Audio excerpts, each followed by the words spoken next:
Hi guys, welcome once again to Nou'rish, my little corner of the internet where we discuss all things self-reflection, self-growth, self-assurance, and truly try to become the best versions of ourselves. My name is Bibi, as you may know, and I am the heartbeat of Nou'rish. Now, when you meet me in the streets, please, can we acknowledge that Nou'rish is the channel, but I am Bibi. Apart from that, also, I would like to point out that I'm not by any means an expert on self-improvement, self-growth. I too am going through this journey with you as I present it to you, and this is my most authentic experience, recorded for your viewing pleasure, as well as for your growth and your experience as well. And hopefully this may be of value to you. After I shot the last video, the channel exploded, and I was, to tell the truth, intimidated because I didn't know what I had to offer, especially after the turning 30 video. If you haven't watched it, go back. I will leave hopefully the link in the description box. But I was intimidated because I didn't know what I would have to offer to 1,500 people, because I honestly was content and very happy with the size of the channel and with my experience reaching out, talking to you guys, and being able to recognize subscribers, your names. When it comes up, I know exactly who that is.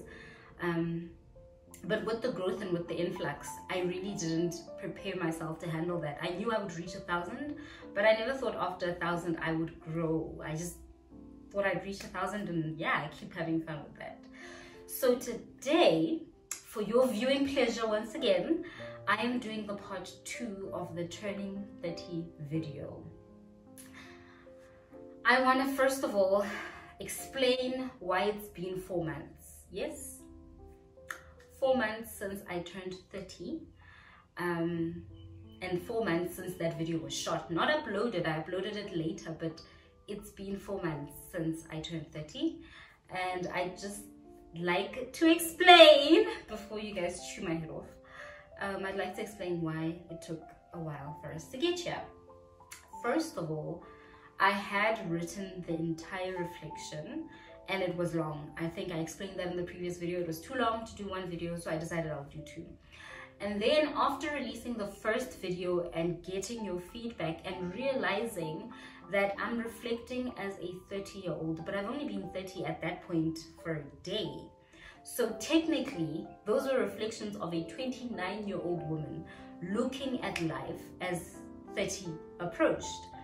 And now that I've been 30 for 4 months, I really took it upon myself to seriously reflect, introspect, and to authentically critique the letter that I had written, and basically give more of myself, as though I'm writing a diary entry, versus, I think with the first letter I was really reflecting, yes, but in the back of my mind I was also working on a video.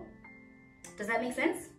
But this time around, this is honestly my most authentic self. I am approaching it as a diary entry to myself. I have approached it that way, and I have worded it as such. And yeah, I do think it's a more raw look, and not everybody's gonna agree with my perspective of life. Not everybody, Christians especially, are gonna welcome this view being out there, but this is me. And I don't know if, but I do hope that you will glean something from it. Even if this is not your experience, please do be kind, but also consider doing the same thing. Consider reflecting on your experiences as a human in your journey, whether you're in your 20s, 30s, or 40s. I do believe that we can all learn from each other. So, longest intro of my life, I'm sorry, but that's about it. Let's get into the letter. And it reads as thus. I might be 30 now, but truth be told, internally, I still feel like that 20-something girl trying to figure it out.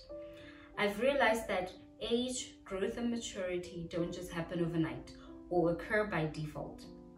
What I mean is, it is not given that by virtue of increasing age, we have also grown in other spheres. Often, the body betrayed by time moves forward without the mind. Listen to that again. I wrote that. So let's talk about me at 30.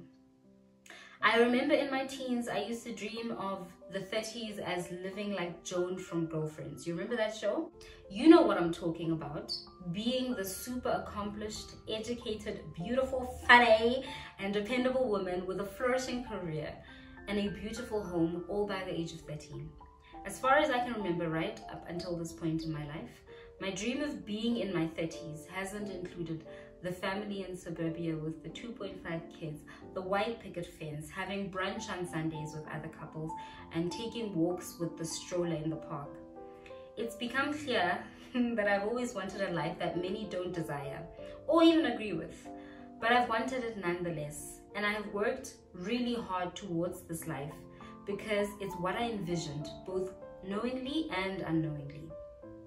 What I mean is this: I didn't in my 20s close myself off to the possibility of a family or even romantic relationships. No, instead I opened myself up to that possibility. And by that possibility of that life, I'm referring again to the stereotypical growth curve of women in history, where they work, they get married, and then they settle down. I tried those opportunities and I took them when they presented themselves. But my focus and intentionality, even in those spaces, has always zeroed in on my career, my purpose, and my personal growth.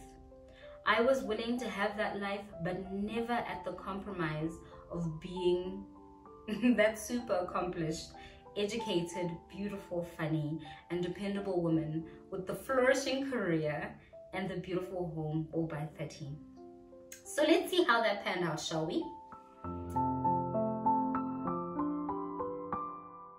Beauty. What you might not know is that I gained 20 kilograms from when I was married because I began using contraceptives. This was 2 years of my life where I took the contraceptives, and by the end of my marriage, I was diagnosed with polycystic ovarian syndrome. It is a hormonal disorder that is common among women of reproductive age, where they have excess male hormones called androgens, and their ovaries basically fail to release the egg. So instead, they end up having in the ovaries these little pouches or follicles, as we refer to them, that are filled with fluid, and they accumulate over time. So PCOS eventually led to my excessive weight gain, and that sudden surge in weight and the battle with weight loss really did affect my self-image. It changed my closet and it impacted my health. Suddenly, my knees and my back would hurt after exercise, and I couldn't go, for the love of God, up a flight of stairs without panting. This was also new to me, who had been the same size relatively for about 10 to 15 years. And it was very frustrating. Also, PCOS meant that I would later on in my life struggle with fertility, as I hadn't at that point had a period for 2 years that I was on the contraceptive. That too was a hit, because it was a desire in that relationship to at some point down the line have kids. Now I know it isn't what you think when somebody says beauty, but this is it for me. My self-image and my perceived attractiveness took a knock, because I went from being this heart-throb single woman to being somebody who was more wifely and motherly figured, who was still hot. Don't get me wrong, I was still hot, but it wasn't the way I was used to. I might not have wanted children, but I really liked having that option open. And that being potentially off the table wasn't something that I was willing to accept without probing. So after my divorce, I made some changes, adjusted my diet, exercised regularly, and accepted that my weight gain wasn't normal. And it wouldn't just drop with the changes, the normal changes, exercise and diet.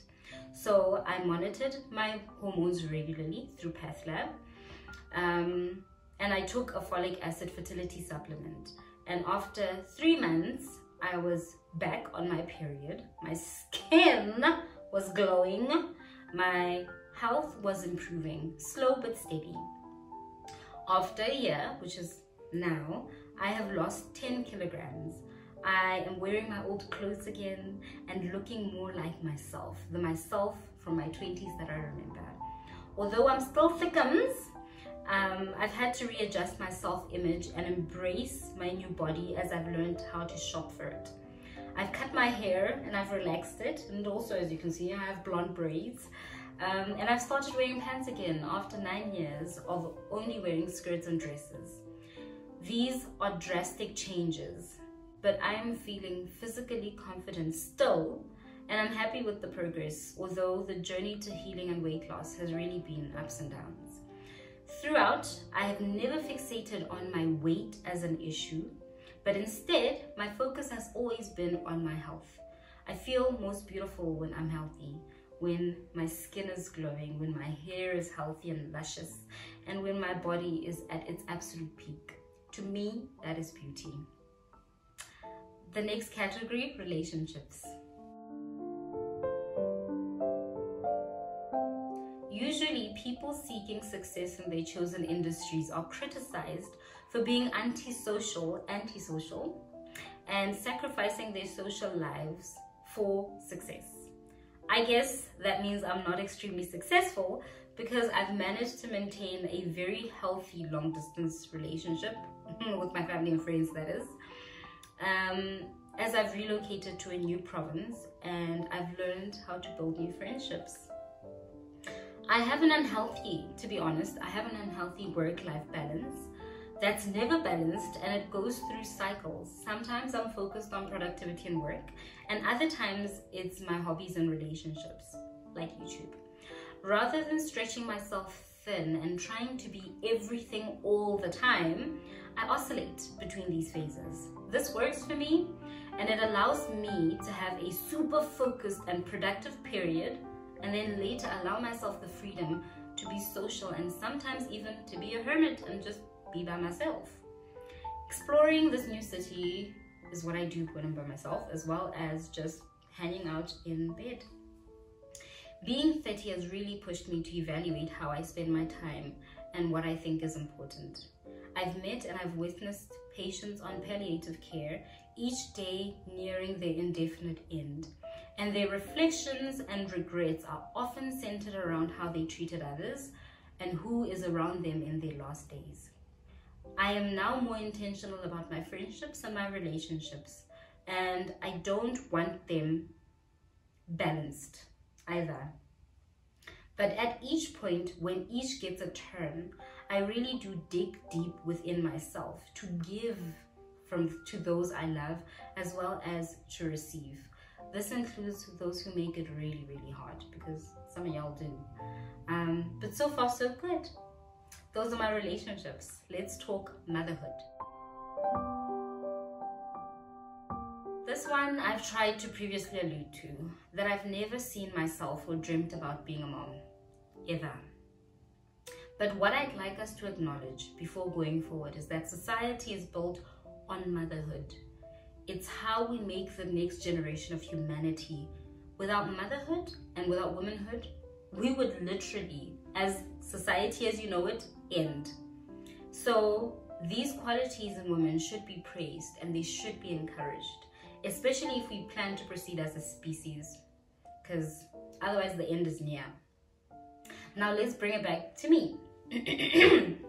I love children, especially babies, and I have a deep appreciation for parenting, but I'm not ready to commit myself to that life, and I take the responsibility of creating an actual human being and a whole person with views and preferences and ambitions. I take that very seriously.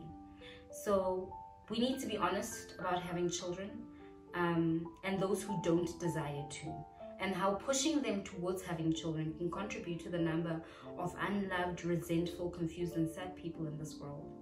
Even worse if you do it with a man you don't love. So I won't be going down that road, not anytime soon. And yes, I understand that my biological clock is fast ticking and coming to an end, and I have accepted that there will be consequences to putting this off, but I'm okay with that. Character. This is one of the really big portions of my journey as a 30-year-old so far. I have been really intentional about who I'd like to be and moving forward towards that. My focus has been on developing and strengthening qualities like self-awareness, emotional intelligence, knowing when to shut up, healthy conflict resolution, not holding grudges, being empathetic, working on it, gratitude in all situations, and facing my fears.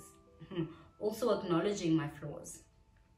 It's really nice to list them out like this, but this has been the most challenging fit, and I have failed at it at times. But I've been evaluating myself constantly, and most importantly, I have removed the notion of myself as the standard of anything. That means I now know and accept that my opinions, although valid and true, in my experience, are not the universal standard of right and wrong. If all of us understood it, it would make our experiences with each other so much better. Anyway, I am limited in my views, and I can always learn from others and better myself. That I need to right my wrongs, whether it's apologizing to somebody, returning something I shouldn't have taken, or praying about something that I can't go back to fix, which is the hardest. Being accountable hurts, but it has propelled self-reflection and awareness that scripture and therapy encourages. How do I repent or truthfully open up when I cannot fully and fairly evaluate myself by God's standards? That's my character reflection. Now we're moving on to career. Joan from Girlfriends had it all together career-wise in her 30s.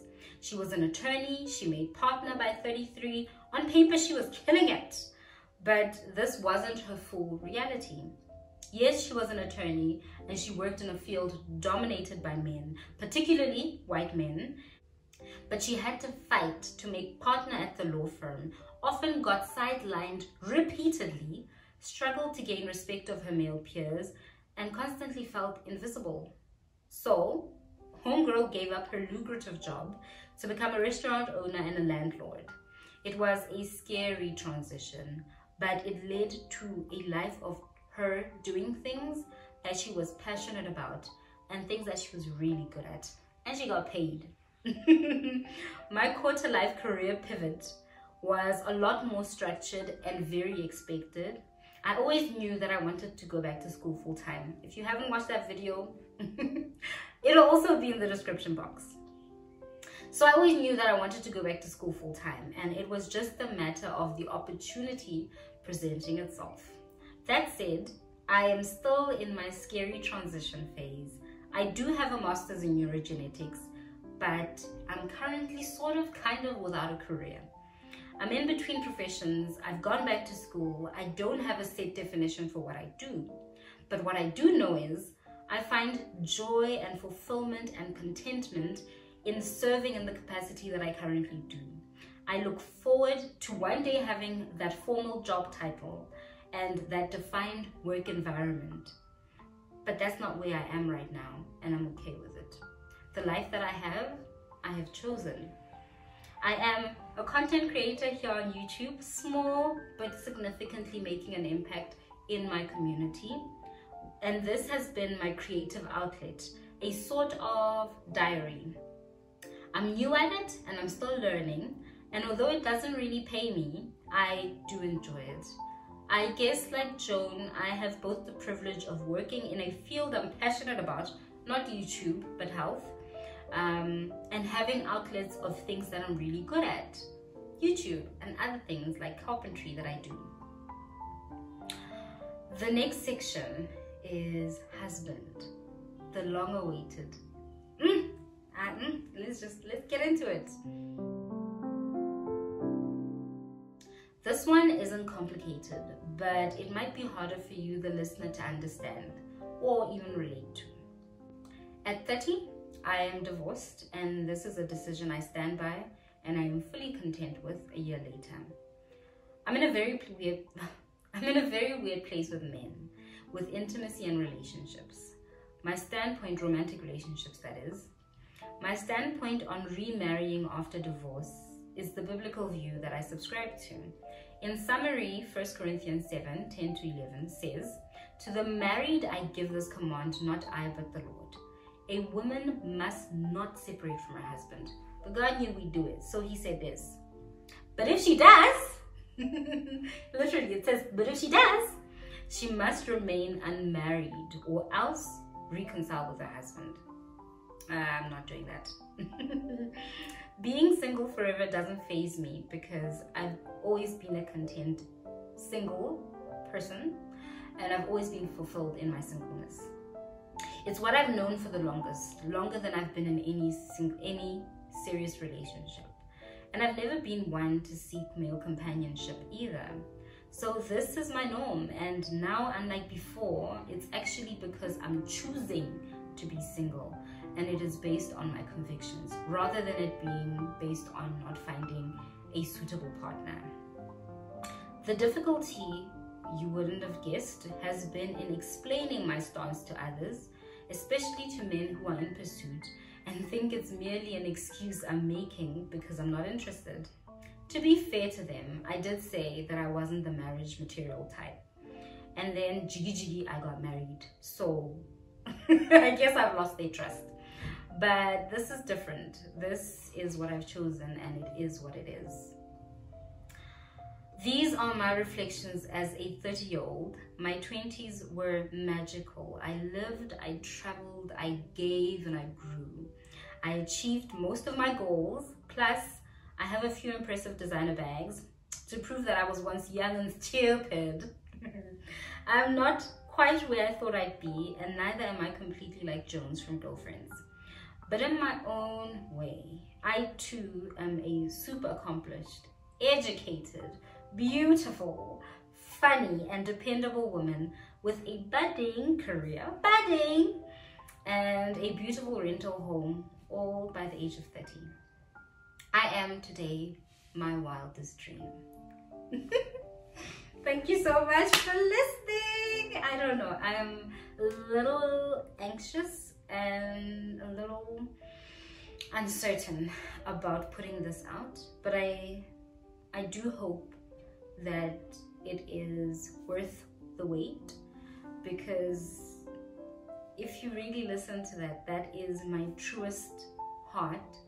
There was no intention of deceiving or fooling anybody or looking good. This is really who I am and this is where I am.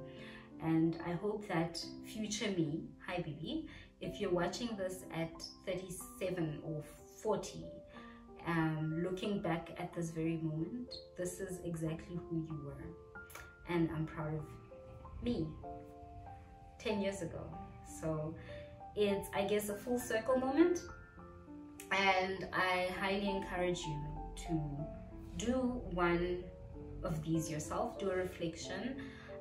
This is a different kind of reflection to the reflection session that I do at the beginning of the year, which is more about goal setting and evaluating life holistically. This was more evaluating my life where I am in the moment. So it's more of a cross section of my life today. I hope and I encourage you. I hope you are encouraged to and challenged to pursue your truest and most authentic self. You will make mistakes, you will fall at times, but don't stop trying. It is in the trying that you gain the most for you. Am I making sense? And yeah, just continue to grow, continue to seek God, continue to seek you. And if you are in your 20s, give yourself time. Give yourself time, and I promise you, it gets better. It really does. It gets better. And not all of us have the same timeline. Some of my friends have, you know, the Joan Clayton lifestyle today. I don't completely, but the life that I do have is the one that I wanted and that I've chosen. So give yourself time, and be honest and be true in all your interactions. But also, things that I didn't include in this I didn't include in this reflection that I would have really liked to delve into but just didn't have the time to, is how I look at time now, how I value every single day, every single moment, every single hour, very differently to how I looked at it in my 20s. Also, habits like telling the truth. And I'm hoping this is not going to take long because I'm trying to round up. But when you tell the truth, try and do it with kindness. You don't have to be honest and tell the truth with a sledgehammer all the time. Brutality and honesty are not the same thing. Be kind, be empathetic. There's so many lessons that I could share, really there are, that I didn't get the opportunity to, but those are just a few examples. Really, really delve deep into yourself. And yeah, I hope that you were equally blessed by this video and that you're gonna have a great day. I should be shooting the home tour tomorrow, so you've basically gotten a bit of a sneak peek at the bedroom. Well, not really a sneak peek, you've seen the bedroom. This is it. So yeah, if that video comes out next Thursday, hopefully, please do check it out. Other than that, thank you so much for watching, for liking, for commenting, for sharing, for subscribing, and doing all the things. I pray for every single person who gets in touch with me, every single person who comments. Every single time I see a change in subscribers, I pray for the new subscribers too. And I hope that this will bring value into your life and your experience. Continue to be authentic, continue to seek truth, continue to seek growth, and continue to make a difference in your little corner of the world. Thank you so much for watching. I'm BB, and this is From My Heart to Yours.